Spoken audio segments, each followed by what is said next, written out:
Salut les amis et bienvenue sur votre plateforme Nangadef. Je parle à mes frères sénégalais qui parlent le Wolof, non? Oui, je crois que c'est le Wolof, Nangadef.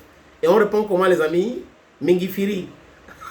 J'espère que je n'ai pas créé un incident diplomatique de langue. De toute façon, nous sommes africains, nous devons apprendre à parler nos différentes langues parce que je suis pour l'africanisation de l'éducation, l'africanisation de tout. C'est important, les autres parlent leur langue. Quand vous allez en Europe, les Allemands parlent allemand, les Britanniques parlent anglais, les Français français, les Espagnols en Espagne parlent l'espagnol, en Hongrie c'est le hongrois, en Ukraine ukrainien, russe, c'est polonais qu'on parle.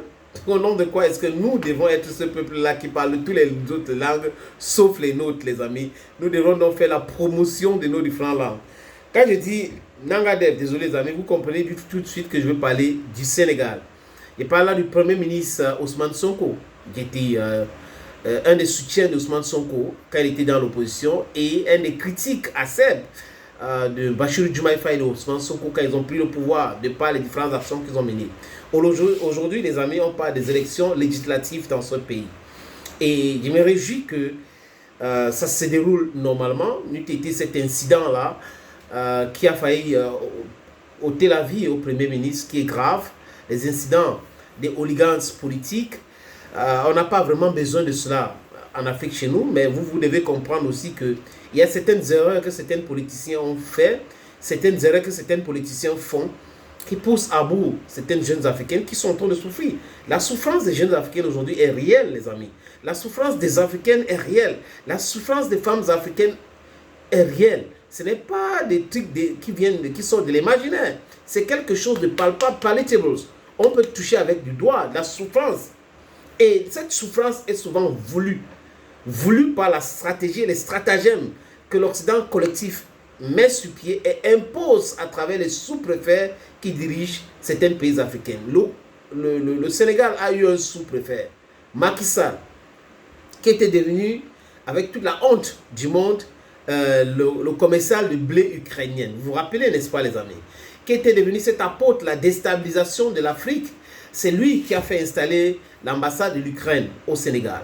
Et aujourd'hui, le peuple sénégalais, le peuple africain, surtout du Sahel, est en train de souffrir de cela, de par les différentes agitations, les différents micmacs, les différentes interventions de l'armée ukrainienne. Ce n'est pas moi qui le dis, le porte-parole du service secret ukrainien l'avait dit. L'ambassadeur ukrainien au Sénégal lui avait affirmé, et grâce à la pression de la société civile sénégalaise et la pression de l'opinion publique africaine, Ousmane Sonko était obligé d'appeler son ministre à l'ordre pour pouvoir interpeller cet ambassadeur. Les amis, aujourd'hui, les pays de l'AES ont porté plainte contre l'Ukraine aux Nations Unies. On attend voir comment est-ce que ça va se passer parce que l'Ukraine va certainement vendre la mèche parce qu'ils ont déjà dit que non, ils ne sont pas responsables. Donc ça veut dire qu'ils ne sont pas responsables. Il y a des gens qui utilisent l'Ukraine pour pouvoir faire ces choses-là. Et c'est qui?